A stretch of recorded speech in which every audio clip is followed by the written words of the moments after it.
Welcome to the Austin Forum Upload, the podcast of the Austin Forum on Technology and Society. I am Jay Boisseau, the Executive Director and founder of the Austin Forum, and I'm here today with Byron Reese, an author, a futurist, and many other things, and a past participant in our podcast, a past presenter in our event series.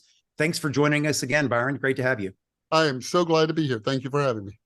Well, I'm excited to have you in particular because of this topic today. So I would schedule you as a regular guest anyway, but today's topic is particularly interesting. And I understand we're going to talk about how a novel way you have of looking at LLMs as the evolution of information organization. Is that right? That is right. And, if anybody's read any of my stuff, I write a lot about history. I think as what people say, what is a futurist? I think futurists are people who try to figure out why the future happens the way it does. Why did it happen that way and not that way? And the only real clues you get to that are in the past. And so I really wanted to try to understand this new phenomenon, these LLMs, and like, what are they if you try to set them in a larger timeline? Yeah. So I'm happy to tell that story, if I may soliloquize, if that's the right word. Well, first, why don't you tell our listeners who maybe haven't listened to our past podcasts or been to the events you were at or haven't read your books, why don't you give our audience a little bit about you and your background and perspectives, and then we'll jump in. Well, I'm a lifelong entrepreneur, and I've started a number of companies, and I think I've had the full range of outcomes. And but while I was doing that, I had one really good outcome. And when that happened, you start getting a lot of invitations to speak to things. So I started speaking, and really good speakers give the same speech over and over again. And it turns out I'm a bad speaker, and I never give the same speech twice. So I found myself writing lots of speeches on a lot of different themes, and I started seeing that they had common elements. And so I said, I think I want to take the common elements and make books. And so I started writing books. I went to, and so my first one was called Infinite Progress. It was a defense of techno-optimism. And then I wrote one called The Fourth Age, which was a philosophy book about artificial intelligence. Although my publisher said, never say that. Like, philosophy books, yeah, they fly off the shelf. And then I wrote a book about waste, the science of waste. And then I wrote a book about what makes people different than animals? Like, why did we have this outcome? Why do we have cities and, beavers? They have dams, right? Like, great. But have they gone to cement? Have they added hydroelectric to them or anything? No, they're building the same dam they've been building all the time. So I wrote about that. And then I have a book coming out in December, coming about how all humans together collectively form a superorganism, which I call Agora. It's an actual creature. It's not a metaphor. It's a living animal. And then I'm working on a science book about ghosts and magic and that kind of stuff, trying to look at that stuff scientifically and see if maybe they're phenomenon that we just don't have equipment to measure or something. So I write about things that interest me, and I hope they interest other people. Well, I really love The Fourth Age. I did read a bit of Waste. I don't think I finished Waste. And then I did read your last book, The Rocks That Think. The poorly named one, as you say. Yeah, Stories, Dice, and Rocks That Think. That's it. It was supposed to be intriguing, but you were not the first person to say that the title was not the strong suit of the book. So Stories, it's about storytelling, and I love that. I always wanted to write that. And Dice is about how humans learn to understand probability, and that probabilistic thinking is about the future, it's about the future. And then Rocks That Think was supposed to be a clever reference to computer chips, but it turns out it's just a tediously long title that is confusing. Well, good book, interesting title. But let's talk about this new thought. You didn't mention it as the subject of one of your books, right, but I have a feeling it's going to be someday, or maybe as an addition to the Fourth Age book. I think I've started that process you and I discussed about the rights to that thing, so it could happen. I'm really, and thank you for the setup. So sit back wherever you are and pour yourself a drink, and let me tell you a 4 billion year long story about. I'm really interested. To say it's about information is half the equation. I'm really interested in the interactions between information and life, and those two things don't sound like they would have much in common. But let me take you back 4 billion years to the first life on this planet, life only formed here one time, or more precisely, it only formed and persisted one time that we know of. And how do we know that? Well, we know that because all life is based on DNA written in the same exact alphabet, 4 letters long, which we call GTCNA. And because it's all the same exact structure, that's why you can take a gene from something and you can take a glow-in-the-dark mushroom and make a fish glow in the dark, because the fish can read that mushroom. It's really fascinating. We all probably know the stat that you share 99% of your DNA with the chimp, and more than that. But you share 50% of your DNA with the banana. And that's because it's a living creature too. And mildew, you share more than 50% with mildew. And if you think about it, the only way life can propagate is by storing information. And we only had one information storage receptacle, which is called DNA. And DNA is, in humans, it's about 700 meg.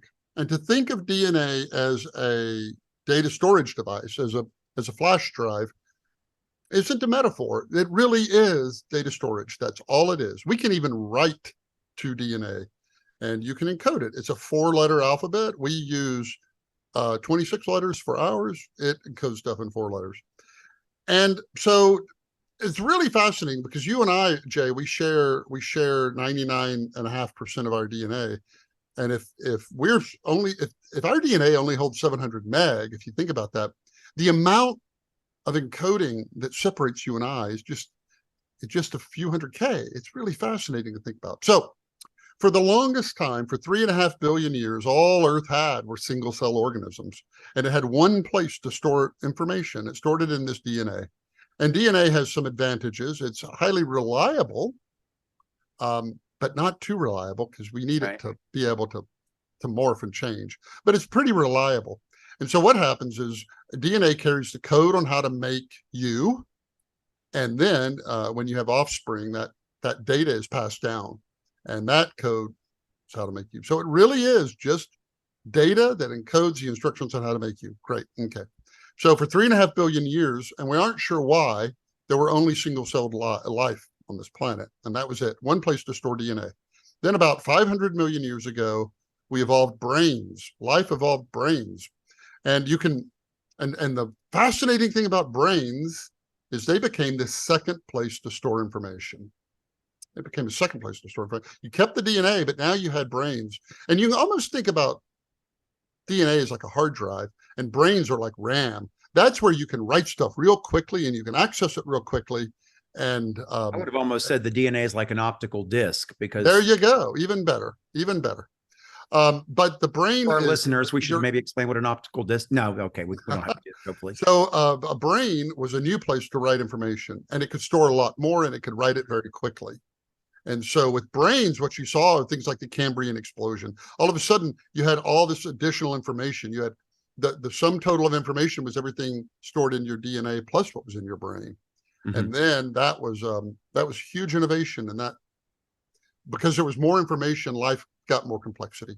And so then it went along, and then we came along, and at some point, and then we acquired language. And I wrote a whole book about that with an unfortunate title, it turns out. And what language is a data transfer protocol, right? I can put information into you by language.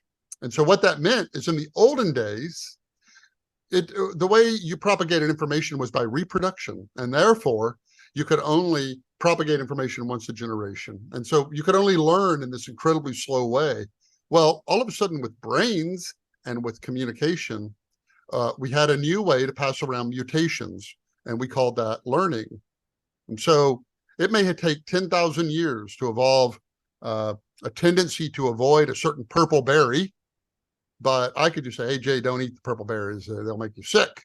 And all of a sudden, that is a genetic mutation. As much as one that evolves, having it in your brain is exactly the same thing, but you got it so much quicker. And then you tell people, and it can spread like wildfire. It doesn't take once a generation anymore. And so that accounts for this human explosion of progress that happened about, I think, controversial issue, I think about 30,000 years ago. And so you say, okay, great. And when we got language, boom, overnight, we were the preeminent species on this planet.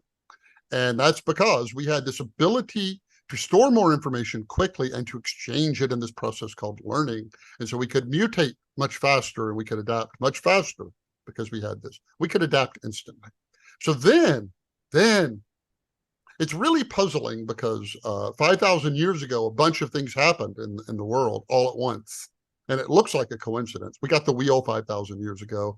We really got governments 5,000 years ago. We got cities in a big way, 5,000, all of that. But that's also the exact moment we got writing. And see, why is that important? Well, writing is a third place to store information. You can store it in your DNA, you can store it in your brain, but now you could write it externally. You could store it externally, non-biologically. And think of what that could do. All of a sudden, that information could travel independently of people. That information can survive past you. That information can exist in multiple places at once. And so with that innovation, with that new third place to store information, we were able to make this quantum leap. And we made nation states, we made law codes and all of that. And that starts to answer this question of why we're different, because you can talk about abilities, opposable thumbs and all of that, and that's all great, but really it boils down to information. We were able to store information and adapt, mutate, mentally mutate faster than anything else. Now, there was a problem. I'm coming to a pause here. There was a problem with this, though, and that is that writing was still expensive. We know that, like few people could do it and all that. And so you could only save some things, a very small amount of things. So we still have Plato, right? We still have Plato, but evidently his great aunt Martha had a great cure for lumbago, and nobody wrote that down. And she also had a really good tea recipe, but we don't know that. So we only saved a few little things. And then along came Gutenberg, and then all of a sudden, you could just crank these books out, and you could make all these books, and you could propagate this information. Soon we could save much more. So when you say, okay, you look at a one-cell creature, well, guess what? It's still storing all of its information in DNA. And you look at something with a brain, it's still got two things. What do we have? Well, we have our DNA, we still have our brains, and we now have all this external stuff. We collected it in these things called libraries, and we're these immense storehouses of knowledge. And that gave us a scientific revolution. That gave us 1750 and all of that stuff from then. And then there's a big problem with libraries, though, and that is that the answer, what you need to know, may be in that library, but if you can't find it, might as well. It's as if it doesn't exist.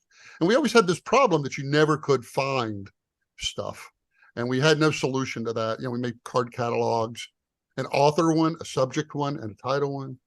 And then along came the digital revolution, and we said, what if we used a different alphabet? Instead of 26 letters, let's use 2, let's use 0 and 1. Let's start storing this stuff digitally. And then we did that. That's like writing. And then let's give that the power of speech. Let's let that communicate together, and let's call that the internet. And we did that. Now, the interesting thing is when we started the internet, even the consumer internet, the way we found information was with directories, not search engines, directories, like Yahoo. And in a directory, a website, a book has one entry, just like in a card catalog, it is one entry. And so you could find a website that may have your answer, but it was just a fancy card catalog. So it was better, but it wasn't the answer. And then we're almost to the end. We came up with search engines where we said, what if you could search every page? What if you could search every page? And then we got search engines. And so then you could type in Google, how do I tell if I have a cold or the flu? And Google brags to you. And they say, you know what? We only took half a second. We found 30 million pages that have your answer. Well, guess what? You don't want 30 million pages that have your answer. You just want an answer. You just want one answer. And so all of our knowledge up until last November was fragmented and spread around. And you had to sort through it to find what you want. And then, to be fair, they did try to order the answers they gave you. Granted, accepting advertisement and promoted answers, they tried to order the answers in likelihood based on your query. So. Absolutely. Yeah. Absolutely. I'm being a little tongue in cheek. Obviously, It changed the world. It created a million new companies and Mhm. $45 trillion worth of wealth, and it brought all of this stuff. Yeah. But all of a sudden, these large language models came out, and they're imperfect, of course, and they're Mhm. well, I think it was you that told me, the ones we use today are the worst ones we'll ever use ever.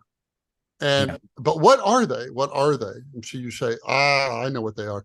They are our attempt to take all of that distributed knowledge around the world Mhm. and consolidate it into one knowledge base, bring it all together into one knowledge base. And then all of a sudden you have something new.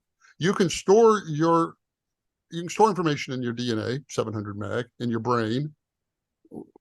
That's measurable, but let's just say some number of terabytes. And then there's this other thing, this other brain that we store this information in, and is unfathomably full of Mhm. information. And that is this creature. And so, last thing I'll say, and then I would love to hear your thoughts on this. The last thing I'll say is there was a man named Leonard Read who wrote an essay a long time ago called I, comma, pencil, the letter I, comma, pencil. It's about a pencil. And he points out nobody knows how to make a pencil. There's nobody in the world who knows how to make a pencil. Nobody fells the tree and cuts the tree and makes the yellow paint and makes the lead with the clay, and nobody can make a pencil. And yet pencils get made. And then in our day and age, we would have said, smartphone. A Right. smartphone has 60 different elements in it. Your body only has 30. A smartphone has 60. And you think about how did all those come together into that phone? You have to start with the cobalt mine, in the Congo, and you have to work your way all the way to that phone. And you say nobody could do even a millionth of that. And yet, how does it get done? It's because of that collective knowledge. It's because humanity functions like a single organism now. And that organism knows how to make smartphones. It knows how to make smartphones. And that organism is what I call Agora, which can be another conversation. But the big conversation today is that the big news about LLMs is they are an attempt to take a distributed amount of knowledge and consolidate it into a single knowledge base that is queryable. Yeah, and that's a fascinating way of looking at it. And when we had a conversation before this podcast about it, it was completely new way of thinking about LLMs to me. As you mentioned, LLMs have their issues. I'd never really thought of it as the aggregation of all information in a structured way, because it's really just predicting what token comes next based on what it's been trained on, what you prompt it for, and what its probabilistic calculations of all the preceding tokens have led it to make on that next assessment. So when you know how an LLM works underneath, it really doesn't seem like magic. It actually is, but it's also even more amazing in some ways, because once you know how it works, you're kind of amazed it works as well as it does. But I love your way of thinking about it as this distillation of all of human knowledge, because that's in fact what they tried to do to first order with Chat GPT. Train it on the corpus of everything that was on the internet. I think what will be really interesting is when that information is curated and it is based, some information has rules. Here's one of the problems, of course, with LLMs. When you ask it to do a math calculation, it's not doing a definitive deterministic calculation. It's been trained on a bunch of other calculations, and it's trying to get it right based on everything it's ever seen before, as opposed to knowing how to do addition. When you can combine an LLM with a calculational engine, with a knowledge base of proven facts, with a science base with real probabilities assigned to things that we're not yet certain of, but we're accepting for now as the standard theory for that area and such, then the hallucinations go down, the utility of it goes up, as you have a greater confidence that there's not going to be a hallucination, that it's representing facts as to representing predictions of tokens in a long sequence. And so I realize it's a good facsimile of that now, but until it actually has rules of grammar in it, until it has knowledge bases of facts in it with non-facts removed, I think it's a real rough approximation. I mean, unlike DNA, the very first information source you mentioned, it was pretty damn good. And as you said, highly reliable, almost 100%, not quite.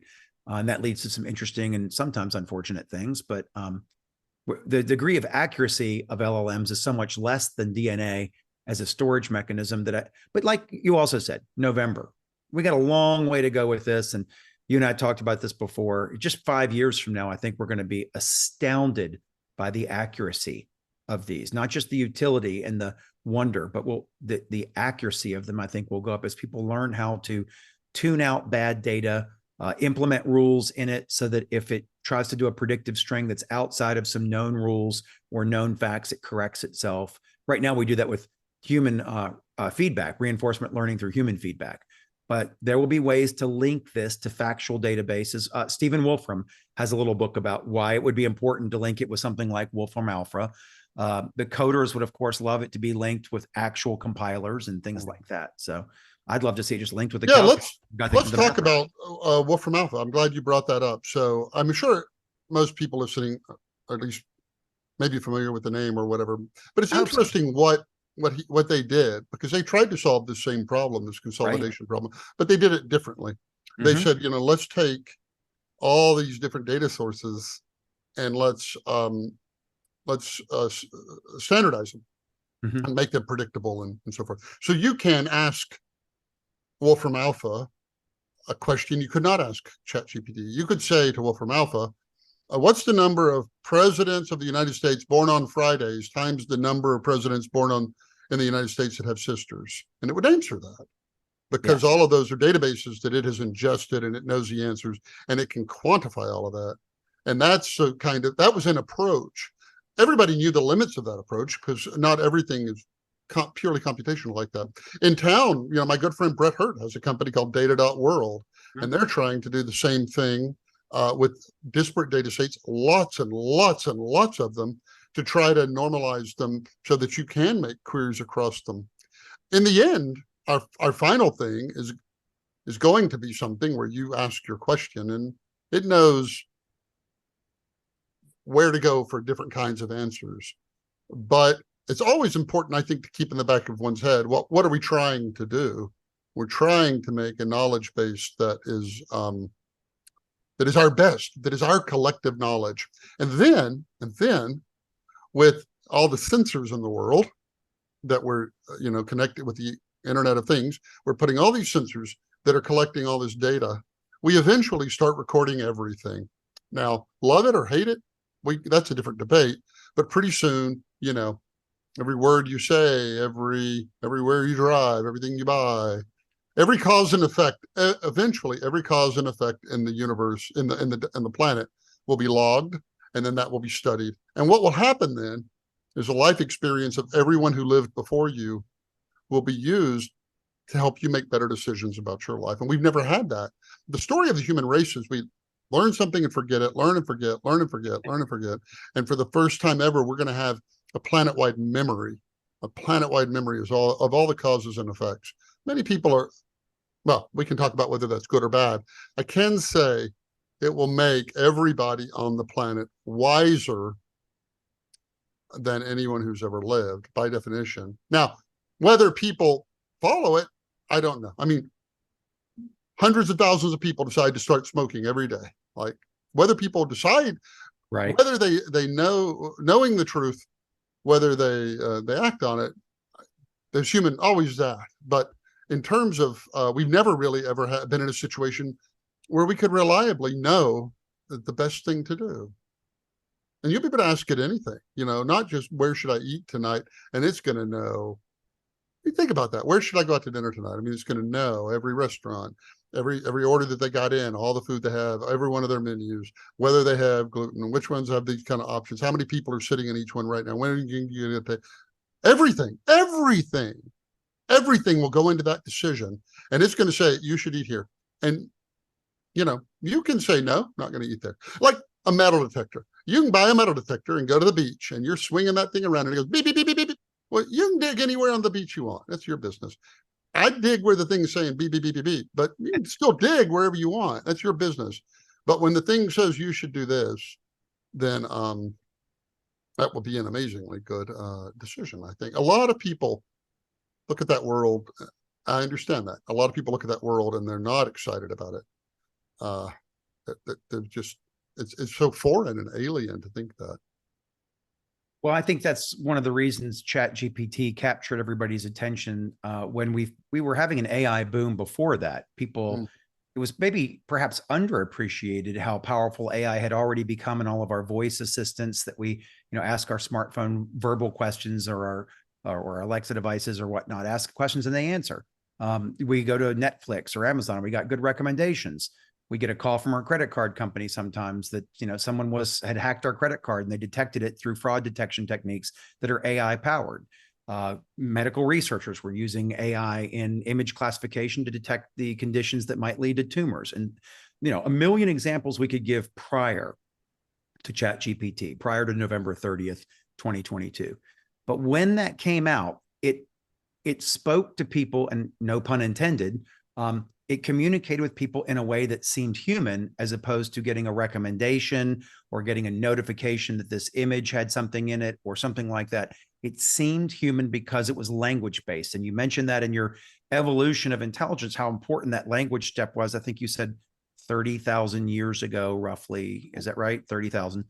And, that has been this amazingly powerful technology. And I remember you calling it a technology in the fourth age. And I'd never thought about language as a technology before reading that book, but it became an incredibly powerful technology. But it also is so distinctly human. Not that other species don't communicate, of course they do, but it is so human for us to have this language in which we can express abstract thoughts and conditionals and all of this. And so when ChatGPT came out, I think it wowed everybody because it was the first time an AI seemed human, as opposed to an AI doing some AI things that humans aren't good at, and the human doing things that humans are good at. And so that I think has been a boon for people appreciating AI. But now we've got to link it to things that ensure correctness, that prevent hallucinations, that ensure it's being trained on good data, corrected against bad data, that when there are rules in a question it's being asked, it knows the rules, not just some patterns of tokens that may or may not follow those rules. But I'm just super optimistic for the linkage of LLMs with some of the other technologies we developed. And you just went down an interesting path there with when everything has a sensor and you create this true spatial web. And we had a podcast recently about spatial web.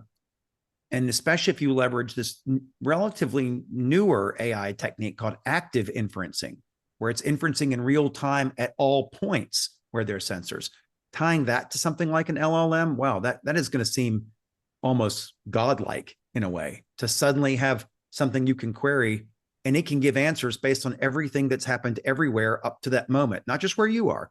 Everything that has happened everywhere up to that moment percolates throughout that system and into that intelligence. That is going to be amazing and maybe a little scary. I'm not scared, but I agree with all of that. I have to say, though, what you touched on earlier about is how real its voice is. And even the fact it uses I think can mislead people. And you've seen these androids that they have that have very plastic, they have flesh-like skin and they can talk and they can have inflection. Very soon, a month from now or 2 months, somebody's going to put ChatGPT in one of those, and it's going to be the worst day of my life, because I'm just going to start getting calls from people. Everybody's going to freak out because they're going to see this thing that has facial expressions and a smile, and it's going to answer your questions, and it's going to look really creepily weird, and everybody's going to think it's alive. And then everybody's going to call me and say, "Oh, that's an AGI, that's a living creature, isn't?"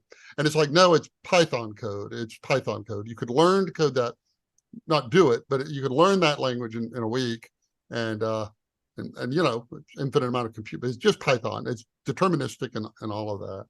I will say, though, I missed this big time. Like, I was so wrong. And I know why I was wrong. And it's always good to know that. So I used to always hear about these chatbots. And that's what it is, right? It's a chatbot. And I would always go ask them, what's bigger, a nickel or the sun? And never could find one to answer it. And in one of my books I write, if they can't answer that, how long will it be before they answer this question? Dr. Smith is dining at his favorite restaurant when he receives a call. Looking worried, he stands up, runs out the door, forgetting to pay his check.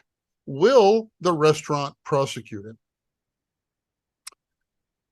How long is it going to take it to be able to say, no, if he's a regular there, they know him and he's a doctor, he just obviously got an emergency call, he's going to come by and pay.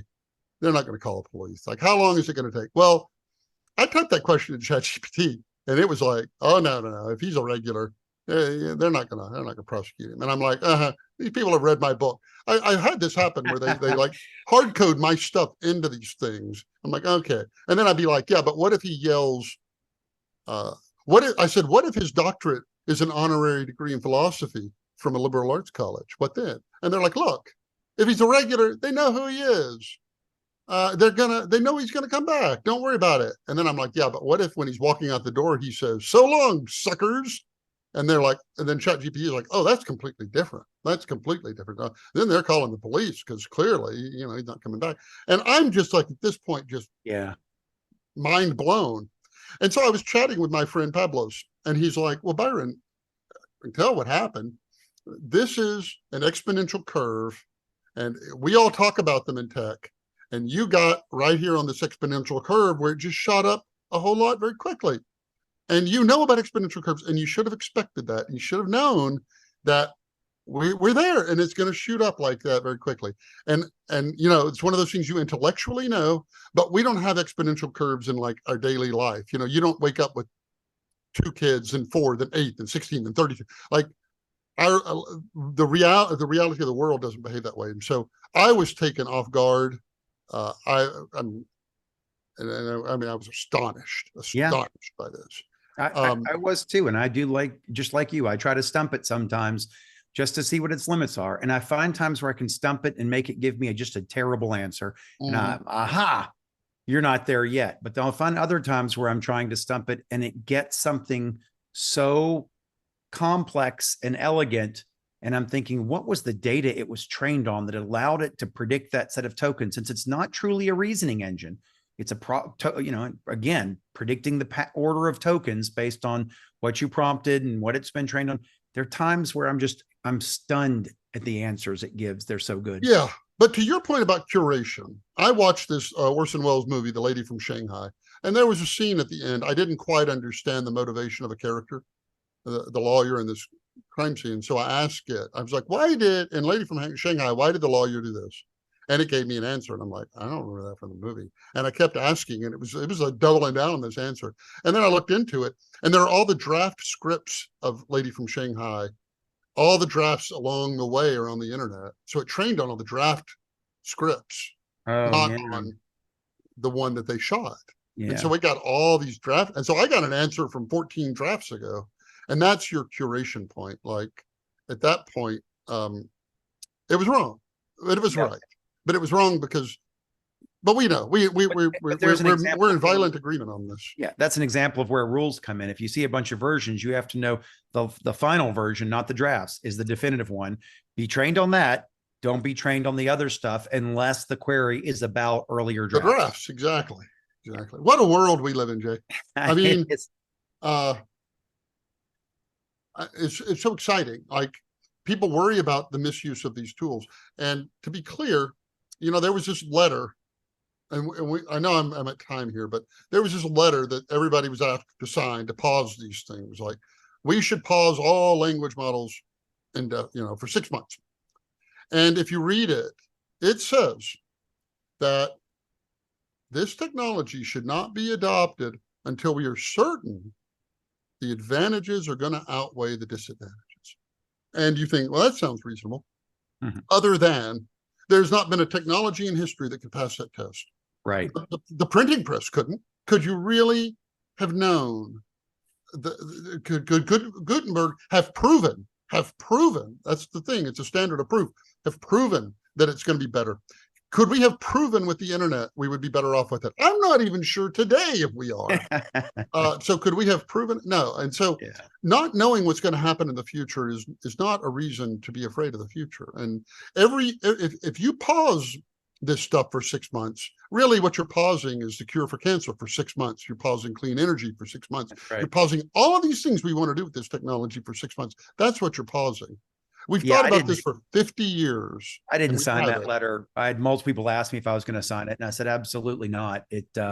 I will absolutely sign a letter that shows support for continuous funding and monitoring of the potential negative implications and what the appropriate guardrails and policies to put in place are. But don't slow down innovation that may save lives. Accelerate analysis that may protect against the unintended consequences of it and the negative intended uses that some people might use it for. So I do worry about it very much in the realm of disinformation. I worry about things like, seems like truth. It's not as important these days to some people as believing what you want to believe instead of what is proven to be true.